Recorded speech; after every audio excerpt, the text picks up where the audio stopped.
Well, what the flub is going on? Because one day, before SummerSlam kicks off, apparently John Cena is a babyface again. Maybe he is, maybe he isn't. Can someone please play that suspense sound effect you get in the movies? Thank you very much. Also, hello my friends, motor ups and downs for WWE SmackDown, the only wrestling review show you need. And I watch wrestling so you don't have to, and I will catch you up on everything that did go down on this 2-hour WWE broadcast. Now, please do go share this with your friends and say there's this really weird, positive bald guy, and you should go watch him. Even if they hate me, that's okay. The internet's totally insane, and people wish death on me every single day. Well, I'm still here, and then one day I'm going to die, and then I guess they can celebrate.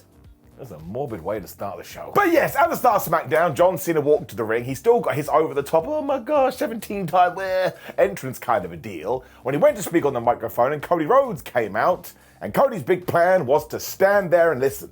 He's a very polite man. Turned out that Cena was totally fine with Cody beating the shit out of him and making him sign a contract because he realized something in his brain. Oh no, I've made some terrible decisions. And you're right, Cody Rhodes. We should be having a good old-fashioned street fight. And that's what we're going to do because John Cena has now returned to the WWE on the 1st of August, even though I'm pretty sure WWE returned to John Cena a few months ago. I got my words confused there, but you take my point. No, you don't, but still. Because he has forged this legacy over the last 25 years when all of a sudden he basically got tricked into shock television. And what happened? After that heel turn, he didn't say heel turn, the people that were meant to be on his team left him high and dry and he had to deal with it himself. Now look, we don't know for sure, but I would assume he is talking about The Rock and Travis Scott. So here we go, we're taking that story and poop, we're kicking it out the window. He also addressed this whole idea about ruining professional wrestling, and it's only because he wanted the fans to remember him. So he was thinking about the John Cena in the future, and he wasn't thinking about the John Cena of today and how we would react to him.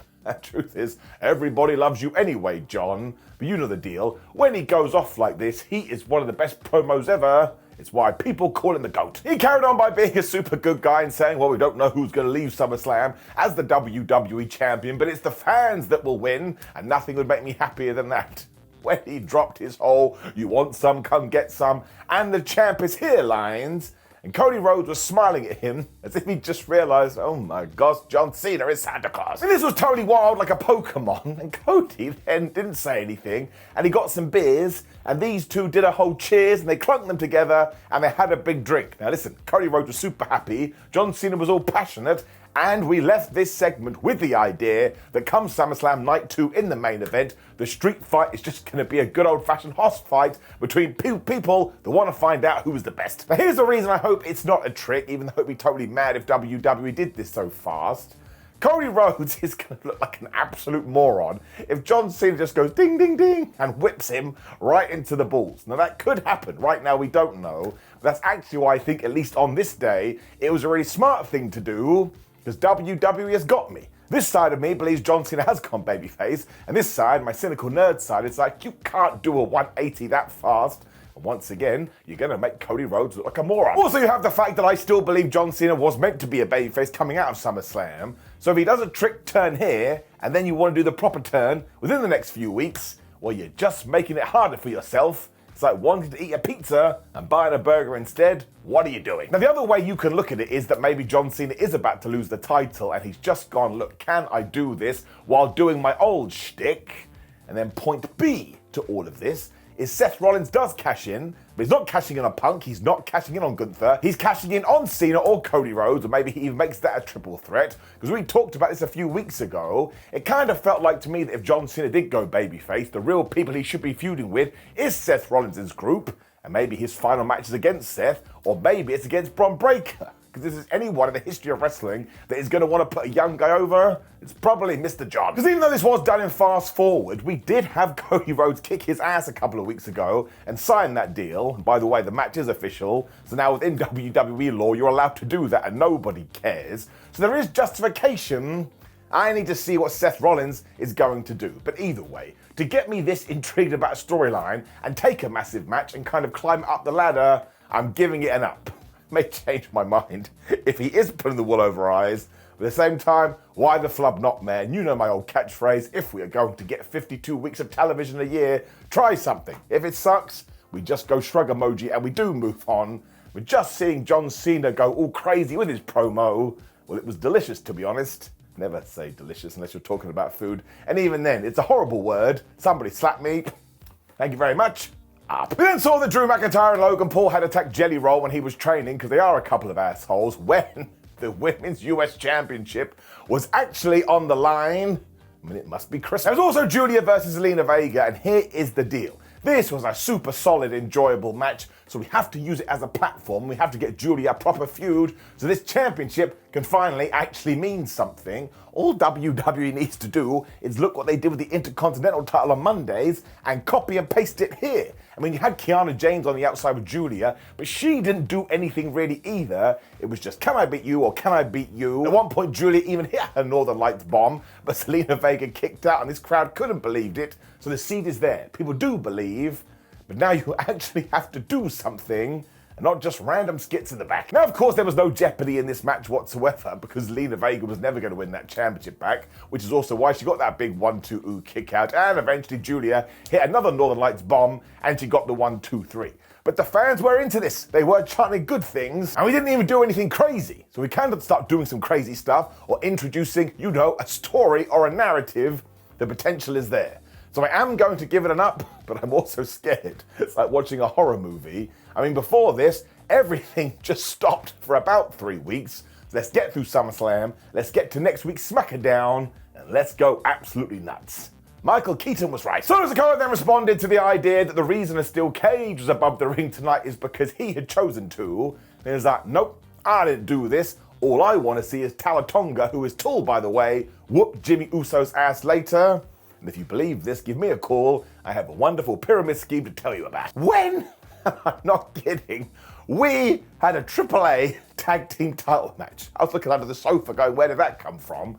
Like Santos Escobar just came out with Los Garza, was like, listen man, they're the AAA tag team championships, so anybody in the back right now can challenge for them. Now I'm giving it a down, because given who the opponents were, my gosh, we should have advertised this beforehand, and I'm putting the one on a randomizer. I don't mind random matches at all, but when it's something like this, you should shout about it. And furthermore, it now means within WWE TV, we have 3 sets of tag team titles. I can't handle it. We barely do anything with the Raw ones. Down. However, at the same time, it was Mr. Iguana and Psycho Clown who did answer this, so thank goodness they were in the back for absolutely no reason. And these 4 just had such a terrific match. People love Psycho Clown. They go crazy for Mr. Iguana, who right now basically is the king of goofy wrestling for life. So I love him too. Also, Berto and Angel were awesome here. This was a fantastic match. So in that sense, you damn right I had a good time. Berto also blind tagged in at one point so he could whoop some ass. But this was also that Mr. Iguana could get the hot tag. I actually think I could watch him all day. Not like a stalker, I mean in a legal fashion, but he's just so much fun because he's quite clearly talented, but he also has the stupidest and therefore best gimmick of all time. Amazingly too, soon after this, we then got a hotter tag to the clown who pretends that he's psycho, which actually sounds like he should be in jail, when Mr. Iguana got in there again, but when he tagged out Psycho Clown, Psycho just went, I'm going to hit both these guys with a crossbody. For some reason, Berto and Angel just kind of rolled it off like, we don't care about that. They hit their finish and they got the win. But this was just 10 minutes of joy. And if you do have 10 minutes today, I strongly advise you do watching it. Kind of intrigued to see what WWE does do with AAA, because we have just built 2 brand new superstars here. In fact, maybe you could put them on Raw and they could challenge for those belts instead. I'm giving it an up. What a wonderful treat. Logan and Drew then got asked the dumbest question ever, and they were like, why did you attack Jelly Roll earlier? And even they were like, man, we're not answering that, but we will answer it in the ring, because that's just what wrestlers do. But you may have well gone, Drew McIntyre, why do you like breathing air? And of course the answer would be, well, otherwise I'd be dead. I then do have to throw it down in there because it was Damian Priest versus Aleister Black, and I'm just a little bit of a sad panda that this wasn't on SummerSlam. Now, of course, it did end in a disqualification because all matches between these dudes end in a disqualification, so that could mean it pops up on SummerSlam. But even then, that is way too quick of a build. And also to tie into the down, where is Ron Killings? Where the flub is Carmelo Hayes? I think they fall into the Phantom Zone, and nobody gives a damn. Apart from me. They really did kick each other's ass though, and I just realised I ignored the dive counter earlier. So look, Aleister Black did one here, so that goes on there. And I think in that tag match, we got at least 3, so it goes up by 4. Don't get mad at me. That's why 2025 loves dives, because all we get is flipping dives. Damian pretty soon fought back and he went for the razor's edge, but he totally forgot to fill his meter. I mean, this does happen. But Aleister was going to go for another moonsault off the top, but Damian grabbed him and just hurled him over Alan the announce table. And I think that must have really annoyed Aleister Black, or at least scrambled his brain, because he forgot about the rules and he took a chair. He just threw it right into Damian's face. He then tacked him over and over again. He used Simba the Still Steps before he laid him out with the Black Mass, and he just walked off like he didn't care, like, ha ha, I always planned to do that, and now I'll never see you again. So they really did have some good intensity, and they were really laying in their strikes, which again begs the question, why was it on SummerSlam? But I'm still going to give it an up. These two work really well together. They have great chemistry, but it still seems mad to me that Aleister Black and Damian Priest missed the SummerSlam weekend. Hopefully something is going to happen, but again, it gets an up. It was a hard-hitting, very fun to watch match. Amazingly, our big go-home segment for Tiffany Stratton versus Jade Cargill was them bumping into each other in the back and Tiffany going, I only saved you last week because I don't want you to limp into SummerSlam. And Jade being like, well, there's going to be no distraction, no interference, and no confusion at the pay-per-view, so I'm going to beat you for the title. Now, I think they're going to surprise a few people, but I'm giving it a down. That took up 45 seconds of television time. This is the Women's Championship, man. It deserves a bit more love. After this, Tonga walked to the ring, I think to make his proper singles debut on WWE TV. That may be wrong. He was taking on Jimmy Uso, and it took me about 3 seconds to go, well, put a 1 to the dick board. And thankfully, Solo Sikoa proved me right. Jimbo also did a dive 2025s and put a 1 on that counter as well, when Tonga has to have been taught by Solo Sikoa, because he started to steal other people's poses. I was like, bro, you can't do this. The other person will always get you. And Jimmy did sneak up on him, and he went for the Samoan drop, and he is Samoan, but I tell you, dudes, he wasn't able to do it because Tonga was just too tall. Say that 10 times fast. Jimmy then tried all the super kicks because he loves doing that when Solo Sikoa jumped on the apron, was I tell you, dick board, but Uso got rid of him when he speared Tonga. I quite enjoyed this finish. He ran to the top rope, he went for his spear. Tonga was like, you forgot, I am tall, therefore I have long arms. He caught him, he gave him the choke slam, 1, 2, 3.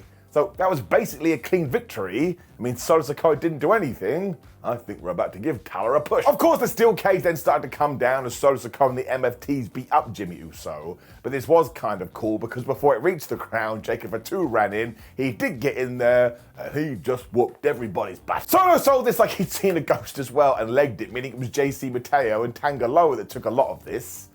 I'm a bit confused what we are doing with Jeff Cobb at the moment. He is just kind of melded into the background. He barely has a match. He's not doing any of his power moves. I'm not entirely sure we're using him in the right way. Jacob Fatu made sure to do all of his finishes though before he looked at Solo Sikoa. And this has actually got me. It's why I like this angle. It's so simple yet effective. Now I'm starting to think that Solo Sikoa could hold on to his US Championship. Maybe, just maybe, Tonga is going to return. Although he could be on the good side too. We wait and see. But I'm giving it an up. It all comes down to the fact that Solo Sikoa is one of my favorite wrestlers right now. When he was yelling at Jimmy Uso during that match, he made me laugh out loud. And Jacob Fatu is a future main eventer. All you need to do is the obvious stuff when you have those kind of characters. That's why it gets it up. Alexa Bliss and Charlotte Flair then admitted while they're not friends and they have annoyed each other, they find them less annoying than they did at the start. That's a brand new t-shirt. Not entirely sure how you're going to write all that words on the front. I guess you could just write, I don't like you, on the back. You can say, but it's okay, which I would actually buy if WWE does want to manufacture that, which meant our go-home angle was everything between Jelly Roll, Drew McIntyre, Logan Paul, and Randy Orton. We are not in Kansas anymore, Toto. Logan Paul and Drew McIntyre were here first, and of course Logan is really pushing this idea that we don't like you, Jelly Roll, because you're an outsider. And yes, to the few people that miss this, that's the joke. He's meant to be ironic. He also said that the only reason Jelly Roll came to WWE is because he thought it was a hot dog eating contest. I don't want to throw any barbs here, but that is one of the worst WWE insults I've heard in a long time. He also went on to say that Jelly is a country star, not a wrestling star, when Drew was like, Randy, when I kill Jelly Roll, you're going to be the person that feels bad because it's on your shoulders. When he also essentially said, he's gone back to praying for bad things to happen to Jelly Roll. This dude's insane. This was clearly too much for Jelly and Randy Orton, who did come to the ring as per Wrestling Rule 14.8. Shout out to the people that get mad when I say 14.4, although that was the joke. And even though Nick Aldis tried to stop them, thank goodness he didn't, he doesn't care when 95% of the roster does this, Drew and Jelly got in the ring, and everybody just started to fight, and only then did the useless wrestling security guards come out. I was like, guys, you'd already huddled together, you must have known what was going to happen. I mean, you are useless, I suppose, and my favourite thing about this is that Randy started to hype up Jelly like he was an RPG character, and this was his special buff. Honestly, I cracked up. Now, actually, it turned out Orton actually leveled himself up during this, because after Drew and Logan had bailed, they just started taking out security guards, and Orton has even taught this bad practice to Jelly Roll, because after a ton of RKOs, he went, man, you get that guy, and Roll grabbed him, this poor innocent human just doing his job, and he gave him a choke slam. Drew and Logan had also run away by this point because they had been smacked around and they were looking on here. So I think my prediction is right. I think Logan Paul is going to pin Jelly Roll, and Jelly Roll is actually going to have more matches going forward, which I'm totally fine with. You can tell that he loves this, and you can tell he's embraced professional wrestling. I mean, that's all you can ask. So it's not something that I'm entirely into, and even it being the last thing we saw on SmackDown doesn't make me go, oh my gosh, I can't wait for this match. But WWE has been doing celebrity tie-ins for around about 25, 35, 45 years. So it was fine for what it was. Like I say, I do like Jelly Roll. I find it very entertaining. I'm going to give it an up, and whatever happens, is gonna happen. Which brought us to the end of SmackDown, which was a totally bizarre show in many ways, because so many matches, including the SmackDown Tag Team Ladder match, just like, meh, that's happening, here's just a video.